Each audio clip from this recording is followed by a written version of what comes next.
السلام علیکم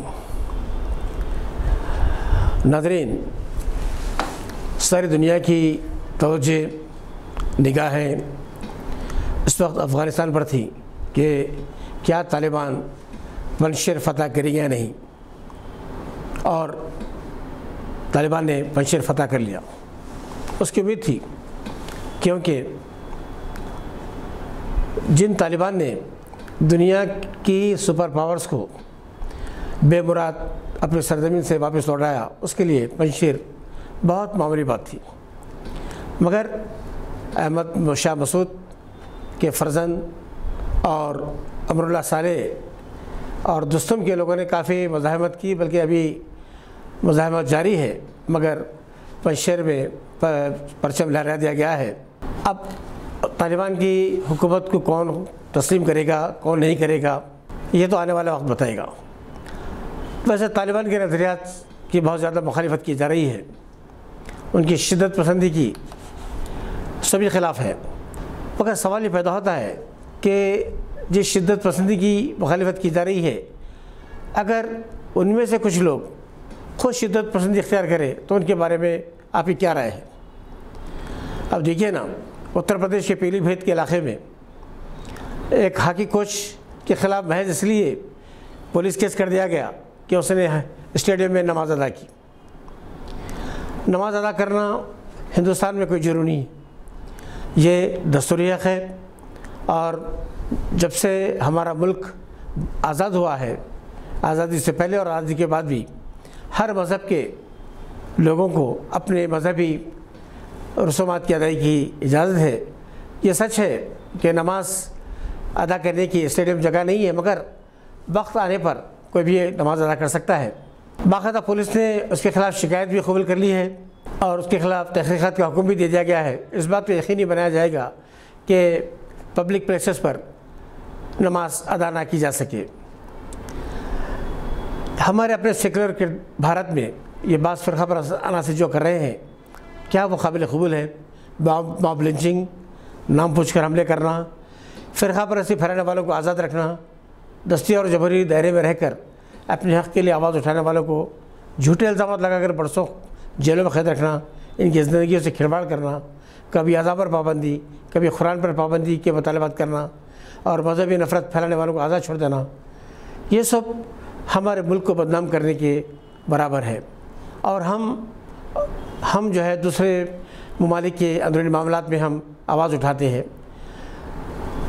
کیا اس قسم کے حرکات سے، ایسے غیر اخلاقی حرکات سے، اقدامات سے کیا بی جے پی اتر پردیش کا الیکشن جیت سکے گی؟ ہمارا یہ احساس ہے کہ جب کوئی چیز شدت اختیار کر لیتی ہے تو اس کا اثر ختم ہو جاتا ہے، اور اتر پردیش میں بی جے پی کو اپنے شکست کا اندیشہ ہے، اس لیے فرقہ پرست عناصر ایسی غیر اخلاقی حرکتیں کر رہے ہیں۔ ایک طرف اتر پردیش کے واقعات پیش آتے ہیں، دوسری طرف ہندوستان کا نوجوان طبقہ اس عزم کے ساتھ آگے بڑھتا ہے کہ اس ملک کے سیکولر کردار کو ہر حال میں باقی رکھا جائے گا۔ نوجوان پروفیشنلز کی تنظیموں، سفر اور خاموشیوں نے یہ تہیہ کر رکھا ہے کہ وہ بھارت مہان کے سیکولر کردار کو برقرار رکھیں گے۔ اس کا مظاہرہ اتوار 5 سپٹمبر کی شام میڈیا پلس آڈیٹوریم میں کیا گیا، جب نوجوان شاعروں، ادیبوں، داستان گو فنکاروں نے اپنے ایک انوکھے مشاعرے اور کوی سمیلن کا اہتمام کیا۔ حیدرآباد سے تعارف کرنے والے یہ نوجوان شعراء اور ادیب، انجینئرز، ڈاکٹرز، آرکیٹیکٹس اور مختلف پروفیشنلز نے اردو اور ہندی میں اپنے کلام پیش کیے۔ سامعین میں بھی طلباء اور نوجوان ہی موجود تھے۔ مصباح انکت راجپوت نے ایسے ادارے قائم کیے جس کا مقصد ہمارے سارے نوجوان مشاعروں کو، شاعروں، ادیبوں، داستان گوؤں کو اپنی صلاحیتوں کے اظہار کے لیے ایک پلیٹ فارم فراہم کرنا ہے۔ بیشتر نوجوان فنکار 20 اور 25 سال کی عمر کے ہیں۔ ان کا انداز بیان، ان کے افکار و خیالات قابل تحسین ہیں۔ ان شعراء اور ادیبوں نے جو سیاہ کرتے اور سفید چوڑی دار زیب پہن کیے ہوئے تھے، اپنے آپس اتحاد، پیار، محبت سے یہ ثابت کیا کہ ہندوستان مستقبل میں بھی سیکولر ہی رہے گا، اور آپسی اتحاد، اتفاق، پیار محبت کے رشتوں کو فرقہ پرست عناصر کبھی ختم نہیں کر سکتے۔ انکت سنگھ راجپوت، آمنہ ناز، مصباح الدین، عبدالحق اپراجیتا عصمت ہاشمی، محمد عظیم، شیخ اظہر، انس، رنجت ساہو، آکاش پانڈے، کرشنا شرما، ثاقب احمد، کویتا، سید مشتبہ فہد، یحییٰ حسین جنیدی، روی مہتا، کرشنا سنگھ، مزمل احمد، ڈاکٹر جاوید اور زید نے اپنے کلام سے محسوس کیا۔ خواجہ زید نے متاثر کن انداز میں نظامت کے فرائض انجام دیے۔ یوم اساتذہ کے موقع پر حیدرآباد کے رویندرا بھارتی میں ریاست کے منتخب اساتذہ کو بیسٹ ٹیچر ایوارڈ سے نوازا گیا۔ اس موقع پر 4 مسلم اساتذہ کو بھی ایوارڈ عطا کیے گئے۔